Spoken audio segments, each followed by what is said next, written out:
Science की दुनिया में नई रिसर्च हो रही है, तरक्की के नए पायदान ढूंढे जा रहे हैं। शरीर के हर हिस्से की उपयोगिता पर खोज जारी है।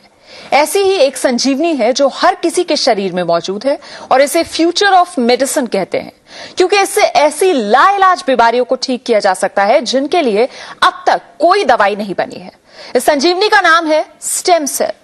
क्या है स्टेम सेल की करामाती ताकत का फॉर्मूला और कैसे ठीक होंगी स्टेम सेल से लाइलाज बीमारियां, जानेंगे आज के जागो इंडिया में।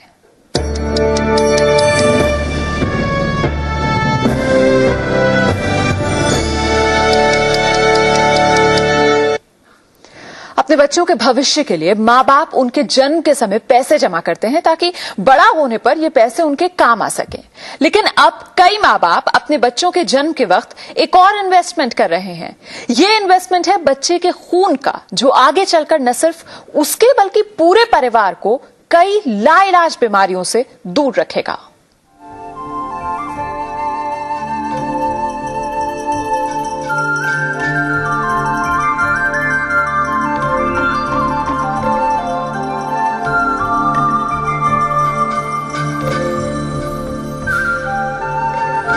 मिलिए मल्होत्रा परिवार से। कुछ ही दिन पहले इस परिवार में एक नन्हा सदस्य शामिल हुआ है। मम्मी पापा को इसके भविष्य की चिंता इसके जन्म से पहले ही हो गई थी, तभी तो इन्होंने बच्चे के जन्म के समय इसके स्टेम सेल्स सुरक्षित रखवा दिए।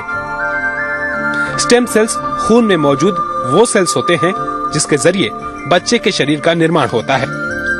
इन स्टेम सेल्स को बैंक में सुरक्षित रखवाने का मकसद है कि आगे चलकर इस बच्चे को अगर किसी ऐसी बीमारी ने जकड़ा जिसका इलाज ट्रांसप्लांट से ही मुमकिन है, तो यही स्टेम सेल्स बच्चे के लिए संजीवनी साबित होंगे। साथ ही ये स्टेम सेल्स परिवार के दूसरे लोगों के भी काम आ सकते हैं।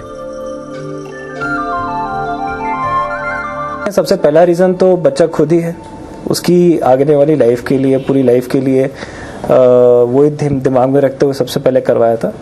और इन एडिशन टू दैट, जैसे हमारे घर में डायबिटीज फैमिली के अंदर है, तो वो एक एडिशनल रीजन तो नहीं कह सकता, लेकिन वो एक एडिशनल एडवांटेज मिल सकता है इस चीज से आगे चल के। जैसे हम पैसे इन्वेस्ट करते हैं बाकी प्लान्स के अंदर, I think it is better, it is equally important कि हमें इसमें भी इन्वेस्ट करना चाहिए, सो दैट आगे God forbid it will help in fighting any type of disease. और उसी time and we consulted the doctor also, बहुत पॉजिटिव रिस्पॉन्स मिला और उसी टाइम हमने इसको एनरोल करवाया। मल्होत्रा परिवार की ही तरह देश के 10,000 परिवारों ने अपने बच्चों के स्टेम सेल्स बैंक में सुरक्षित रखवाए हैं। इन स्टेम सेल्स को एक खास अस्पताल में रखा जाता है, जिन्हें स्टेम सेल्स बैंक कहते हैं। हालांकि देश में इस तरह के 4-5 बैंक ही हैं, और वो भी सिर्फ मेट्रो शहरों में। स्टेम सेल्स को सुरक्षित रखवाने के लिए बच्चे के जन्म से पहले स्टेम सेल्स बैंक में रजिस्टर करवाना पड़ता है। इसके बाद बैंक की तरफ से एक किट दी जाती है, जिसे डिलीवरी के समय अस्पताल ले जाना होता है। बच्चे के जन्म के समय माँ और बच्चे को जोड़ने वाली अम्बिलिकल कॉर्ड में से 150 मिलीलीटर खून निकाल दिया जाता है। इस खून में बड़ी तादाद में स्टेम सेल्स मौजूद होते हैं। अब इन्हें किट में रखकर स्टेम सेल्स बैंक में सुरक्षित रख दिया जाता है। ये कॉर्ड जो है 5 से 10 मिनट में माँ के शरीर से निकल जाता है और इसको हम मेडिकल वेस्ट की तरह से फेंक दिया करते थे। पर इस कॉर्ड में जो ब्लड है वो बहुत ही rich source of stem cell है, और अब हमारे पास ऐसे तरीके हैं जिससे हम इसको कलेक्ट करके इसमें से स्टेम सेल फ्यूचर के लिए प्रिजर्व कर सकते हैं।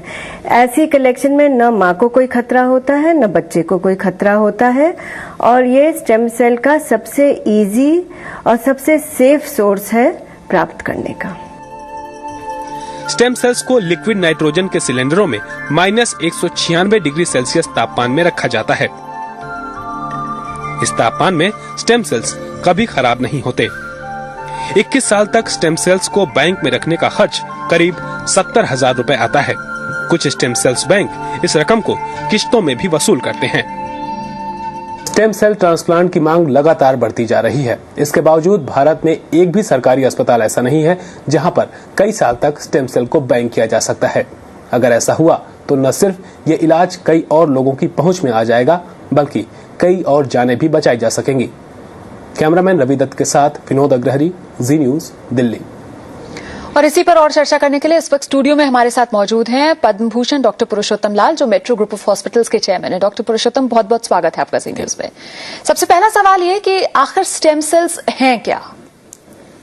स्टेम सेल एक तरह के स्पेशल सेल्स होते हैं जो कि बॉडी के अंदर डिफरेंशिएट होके डिफरेंट ऑर्गन्स की रिपेयर करते हैं। कहने का भाव है कि डिफरेंट बीमारियों को ट्रीट करने में सहायता करते हैं, जैसे कि डायबिटीज है, हार्ट प्रॉब्लम है, आर्थराइटिस है, पार्किंसोनिज्म। तो इस तरह की जो प्रॉब्लम्स हैं उसके लिए ये स्टेम सेल्स बहुत फायदेमंद प्रूव हो रहे हैं। जी बिल्कुल। और ये जो स्टेम सेल्स बैंक्स हैं, इनसे किस तरह का फायदा उठाया जा सकता है? स्टेम सेल बैंक जो है वो एक बहुत ही अच्छा आइडिया है, और उससे जो स्टेम सेल्स, जो कॉर्ड ब्लड के स्टेम सेल्स होते हैं, उसमें जो स्टेम सेल बहुत पोटेंट होते हैं जी। They are better than the bone marrow या पेरिफेरल स्मीयर। एंड जब हम एम्ब्रियो के स्टेम सेल की बात करते हैं तो काफी एथिकल प्रॉब्लम्स आई, और कॉर्ड सेल जो है वो एक तरह का नंबर 2 स्टेम सेल्स के लिए होता है, और स्टेम सेल बड़े अच्छे रिच होते हैं। और इस तरह जब उनको बैंक में स्टोर कर दिया जाता है तो उस बच्चे के लिए या उनकी फैमिली मेंबर्स के लिए ये बहुत फायदेमंद हो सकता है, बल्कि दूसरे लोगों के लिए। लेकिन फैमिली में जो स्टेम सेल्स हैं जो उसकी टाइपिंग में बड़ी सहायता करते हैं, जैसे ब्रदर्स होते हैं तो जो टाइपिंग, जो मैचिंग है वो 25% में बड़ी इजीली हो जाती है, फादर और बच्चे की टाइपिंग में 50%। इस तरह जो हमें आजकल स्टेम सेल्स में प्रॉब्लम्स आ रही हैं वो यही है कि कोई रिजेक्शन तो नहीं होगी, और कॉर्ड ब्लड में खासकर लेटर ऑन अगर कोई प्रॉब्लम्स आएंगी उस बच्चे में तो बहुत ही मदद मिलेगी। अच्छा, ये जो स्टेम सेल बैंक्स हैं, इनमें जो अम्बिलिकल कॉर्ड, जो नाल है, उससे निकले हुए स्टेम सेल स्टोर किए जाते हैं? बिल्कुल। वो 15 मिनट के बीच बीच अगर वो ब्लड को ले लिया जाए तो स्पेशल तरीके से वो ब्लड लिया जाता है, उसको स्पेशल तरीके से सभी प्रिकॉशंस लेके, because that is very important. Otherwise infection होने का डर रहता है, किस टेम्परेचर पर स्टोर करना है, कैसे उसको फर्दर लंबे अरसे के लिए रखना है। तो इस तरह उस जो ब्लड को है वो जो सोर्स ऑफ स्टेम सेल्स को बैंक में स्टोर कर दिया जाता है। तो चलिए, स्टेम सेल्स की अहमियत इतनी है कि उसे संजीवनी कहना भी गलत नहीं होगा। कॉर्ड ब्लड से निकाले गए स्टेम सेल से 75% बीमारियों का इलाज मुमकिन है। यकीनन इतने गुणों वाले स्टेम सेल्स की मांग भी लगातार बढ़ रही है। मेडिकल साइंस के धुरंधर स्टेम सेल्स को फ्यूचर ऑफ मेडिसिन कहते हैं, क्योंकि इससे ऐसी बीमारियों को ठीक किया जा सकता है जिनके लिए अब तक कोई दवाई बनी ही नहीं है। खास बात यह है कि यह संजीवनी हमारे शरीर में ही मौजूद है, जिसे 2 तरह से निकाला जा सकता है। स्टेम सेल को या तो बोन मैरो के जरिए निकाला जाता है या फिर कॉर्ड ब्लड के रास्ते। लेकिन डॉक्टरों के मुताबिक कॉर्ड ब्लड से निकलने वाले स्टेम सेल्स ज्यादा उपयोगी साबित होते हैं। Cord blood stem cells bone marrow stem cells के मुकाबले में पाया गया है कि उनमें ज्यादा रीजनरेटिव पोटेंशियल है, उनको ट्रांसप्लांट करने से कम कॉम्प्लिकेशंस होते हैं। इसलिए धीरे धीरे कॉर्ड ब्लड ट्रांसप्लांट्स जो है वर्ल्ड ओवर नंबर में बढ़ रहे हैं। कॉर्ड ब्लड से निकले स्टेम सेल से 75% बीमारियों का इलाज मुमकिन है। इन स्टेम सेल से cancer, thalassemia, diabetes, multiple sclerosis, multiple myeloma, Alzheimer, Parkinson diseases, myocardial infection जैसी बीमारियां ठीक की जा सकती हैं। इसके अलावा कई और बीमारियों के इलाज में भी प्रयोग और रिसर्च किए जा रहे हैं, जिससे पता चल सके कि ऐसी बीमारियों के लिए स्टेम सेल्स कितने कारगर साबित हो सकते हैं। जैसे कि हार्ट डिजीज, डायबिटीज, कई न्यूरोलॉजिकल डिजीजेस जैसे spinal cord injury, Alzheimer's, Parkinsonism, जिनका आज तक हमारे पास क्योर नहीं था, पर लगता है फ्यूचर में जल्दी ही स्टेम सेल के जरिए हम इन बीमारियों को ठीक कर पाएंगे। स्टेम सेल्स की इन्हीं खूबियों की वजह से कई परिवार अपने बच्चों के स्टेम सेल्स बैंक में सुरक्षित रखवा रहे हैं। स्टेम सेल बैंकिंग की सुविधा भले ही कुछ महानगरों तक ही सीमित हो, लेकिन इसका फायदा छोटे शहरों के लोग भी उठा सकते हैं। बढ़ती जागरूकता के चलते इन बैंकों ने छोटे शहरों में भी कलेक्शन सेंटर बनाने शुरू कर दिए हैं। विनोद अग्रहरी, जी न्यूज, दिल्ली।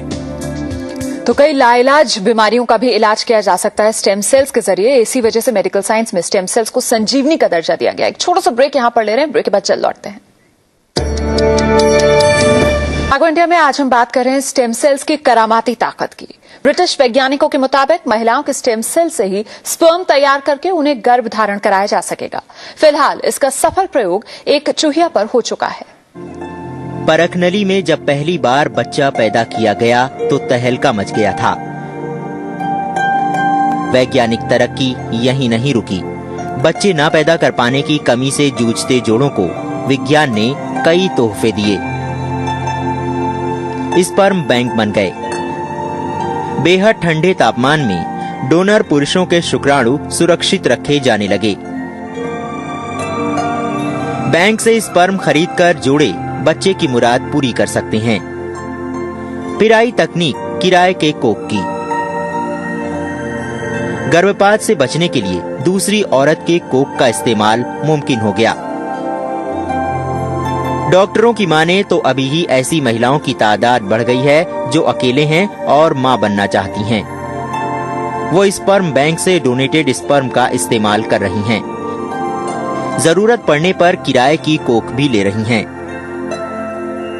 सिंगल मदर आती हैं और वो चाहते हैं कि प्रेग्नेंट हों और डोनर इंसेमिनेशन से उनकी प्रेगनेंसी होती है।